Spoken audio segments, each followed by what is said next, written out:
Lots have been happening since last week, Friday, and both myself and BeJoy have been doing lots of things, meeting with people, dialoguing, listening a great deal to people, and really trying to get our hearts and our minds around what's happening, trying to make sense of all what's happening. Yesterday, I received a phone call from one of the guys in our network. He's had several deaths in his family, in his circle, and he was ringing me up about whether I could take the funeral service of someone, young man who died just suddenly and died of COVID. And I was moved. I was moved. He was emotional. I became emotional.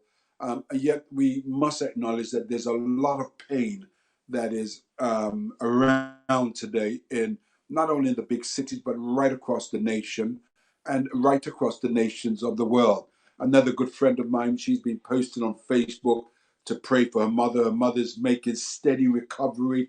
She's not fully out yet, but the trajectory is the right way, right direction. So we acknowledge, and I want to acknowledge that there's been all of this pain going on. BeJoy, what have you been up to since last week, Friday? Yeah, thank you, Les. So last week, over this past week, we've been having various different discussions. I'm aware that we've had big gatherings with some of our street pastor initiatives, just to hear what's going on, some of their feelings, some of their emotions, and also just some of the activities that they have been able to participate with, and also some of the struggles, because we're aware that not all of our teams have been able to operate in this time.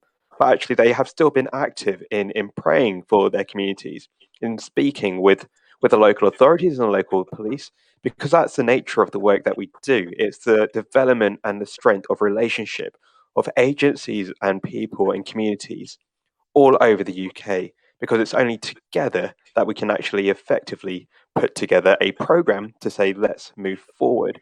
And I've also had conversations with school pastors around the same thing.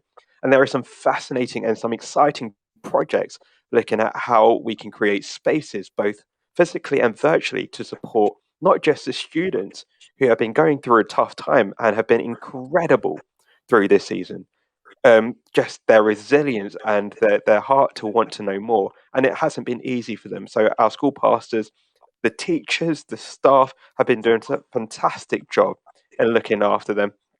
And some great things like mentoring, litter picking, safe spaces for teachers and parents have been taking place all over the UK. And so there's some real pockets of hope that have been taking place.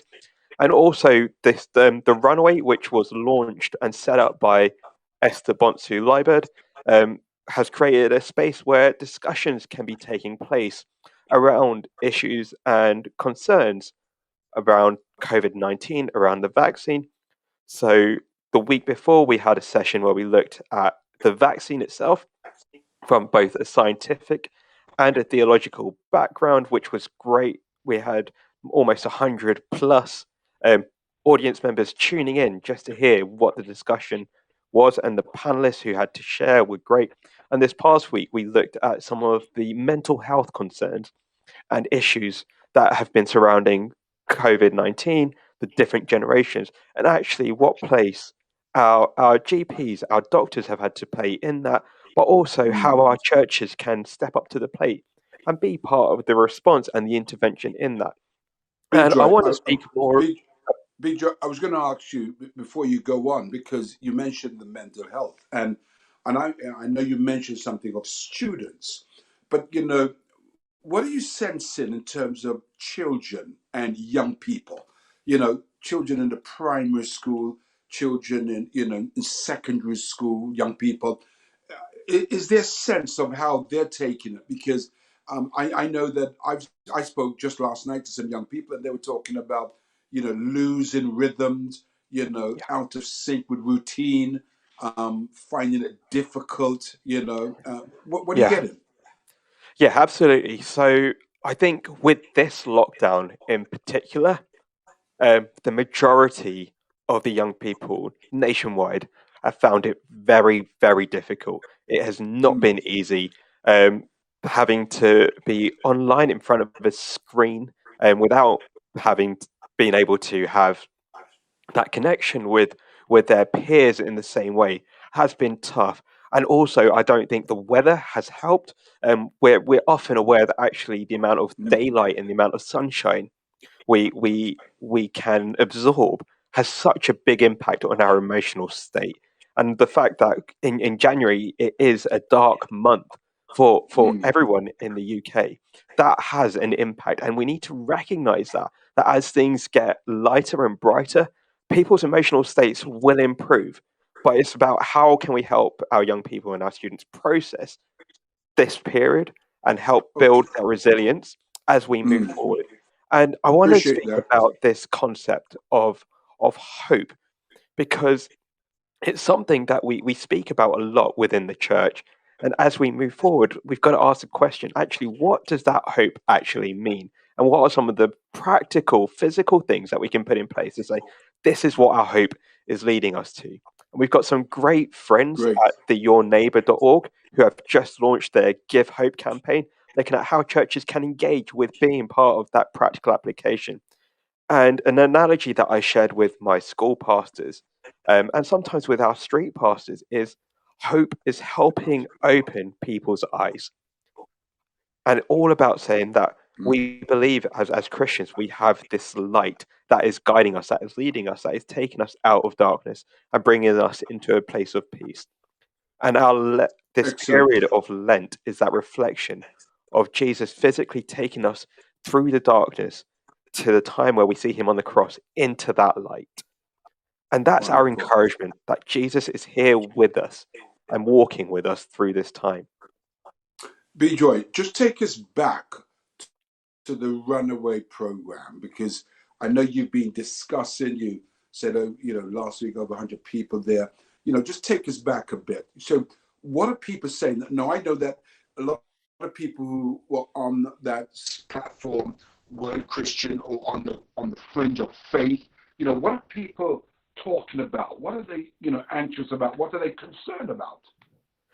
Definitely. The biggest challenge of why the runaway was set up is they felt that this particular generation, the people who have left the church but Mm, necessarily haven't left their faith, are saying that actually sometimes the church doesn't have the space for us to have these discussions in a healthy way to be able to bring across your own opinions, your perspectives, and mm, talk about them in a place where we can disagree well or have differing opinions. And so people are saying, actually, I don't agree with that, or here is something else. And we, as a runaway and the discussion panelists, are able to take some of those opinions, some of those ideas, and expand upon them and actually share the different perspectives that are out there. And from there, come together and say, actually, together, we as a church, we don't have to think the same way, but ultimately, we are a family, we are a community. And that's what mm. the runway is all about, creating a space where we as a church body can come together and say, we don't have to agree on everything, but let's move forward and work through this together. Excellent. So next week Wednesday, they could Yeah. tune into the Runaway by YouTube, by Facebook. How did I do that? Yeah, so The Runaway is currently being hosted on Esteban Su's YouTube channel, but it's going to be shared live via my own personal Facebook stream, the Ascension Trust Facebook stream, and the Street Pastors Facebook stream. So you can log in. All of the information will be coming out shortly with the panelists for next week. So this coming Wednesday, The Runaway is going to be looking at trauma and how trauma has an impact on us and Mm, actually looking at are we living through a time of trauma with COVID-19, with this current pandemic? What are some of the effects that this is going to come up with? And how can we move forward and help process the emotions, the feelings, the physical uh, ailments that may come up as a result of the trauma mm. that people have gone through? Well, we look forward. What time does it start? It's at 7 p.m. on Wednesday. Excellent. Now we look forward for that, and really good. I think there are two more broadcasts of that Runaway program that's there with BeJoy, with Esther, with Dr. Chi Chi. and with Mark Liborn and others as well. Um, it's a really interesting time. It's interesting for myself. Over the last week or so, um, I'm still receiving phone calls from people who are saying, "Les, do pray for me. My dad's died, my friends died, my mother has died," and it's quite traumatic for a lot of us. It is quite moving for me just receiving these phone calls. I was with a family on Monday in northwest London at a funeral because mother has died of COVID-19. And I've got to take a funeral. I'm at several other funerals going forward between now and March. Now, it's interesting because one of the other factors that's been driving the anxiety, the fear, is that many people have been informed by their WhatsApp group, by Facebook and other social media outlets about, the vaccine is dangerous, the vaccine is this, and people are genuinely fearful about it. And I think it's really important that we have some very open, frank discussion about the vaccine. People need to. And I'm very aware that people will probably disagree with me on my stand. Now, it was interesting because when we were talking about the vaccine since last year, April, we're saying, okay, they're looking for a vaccine.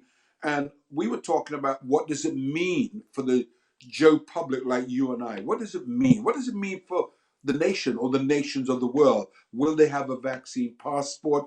Does it mean I can't go on holidays anymore? Does it mean I won't be able to visit my family and friends abroad? What does it mean? And then we began to hear stories about microchip, about this and about that. Now it's very interesting because personally, and I've said that to government ministers, and I've said that to Professor Fenton a few months ago, last month, that actually the government and the NHS has been really slow in terms of picking up the fears that's been driven by the social media platform. Many people are fearful about the vaccine. So what do we need to do? I see it as a church leader, as the leader of the Essential Trust and all the initiatives that we run, to be able to talk and to give a view. Now, I will never tell anyone that you should or you must. What I be saying to people, read the facts, speak to your GP, speak to people that you know, that you trust, and have those discussions. So we've had those discussions in our house group and Bible study groups. We've had them at work with the team. We've had them with friends. We've had them with family members. We've had them, and I've been having them. I've been reading up. I've been looking at various pandemics before and its implication and its impact. I've looked at vaccines and I've looked at all these things. And I think it's important for people to look at these facts before they make up their minds. I'm also concerned because there's one of the other big factors is trust. I'm aware that many people do not trust governments. Many people do not trust big institutions, big corporate firms. I'm aware of that. But it's interesting because, when we think of our journeys, big companies make airplanes, big companies sell tickets, big companies distribute food, big companies process food. And what I found in life in the 21st century, that information is so accessible today on our phones, in our hands. We could walk, we could be anywhere and download information, or we could tap in to all kinds of source to get good, credible information. And I want to encourage us, all of us, to, before we say we're going to or we're not going to, I want all of us to recognize that it is important for us to do our due diligence in terms of what are the implications, where's it coming from, what's the ingredients, how would it impact me. And I've been encouraged to see data, people are releasing, NHS England and the government are releasing figures, the impact. Has anyone died? Has anybody had any adverse effect on their living standard or living ability? What's been the problem? These datas are coming out, and I'm encouraged to be able to ask questions and hear. But I'm also reassured when people say, I don't know. And that's good. When an eminent professor says, we don't know, I think that's open and that's honest. And we've got to be willing to recognize that there will be some things that people do not know. So this is a very interesting discussion. So I will encourage people. I've said to people that I will be taking the vaccine. I've told people that I will be taking it. And I would say to people before they make any decisions, what they will do or what they will not do for themselves, look up the facts. I'm praying, and one of the things that we've been doing, we've been praying. We've been praying for the Prime Minister because, it's not an easy job. I'm not thinking for one moment that being a Prime Minister at this time is an easy job. Let's continue to pray for Boris Johnson, the cabinet. Let's continue to pray for all our first ministers, that they would get wisdom, that the team around them, they'll get the best advice that's possible from the team around them. Let's pray for our industries, for those people who are business people, those people who've been running business for hundreds of years. Let's pray for them, that God will give them wisdom, that we will see business flourishing and employment will be great. Let's pray for small businesses, because there are many small businesses within the United Kingdom. Let's pray for those who have lost their business. Let's pray for those who have worked hard, 3 generations, and all of a sudden they've got to close their business. Let's remember them, that they will know strength and grace. Also, I've been very moved by our school teachers. What about our school teachers? Men and women who have been working. My wife's a school teacher, my daughter, my son-in-law, my daughter-in-law. Are in education. Let's pray that God will give them strength.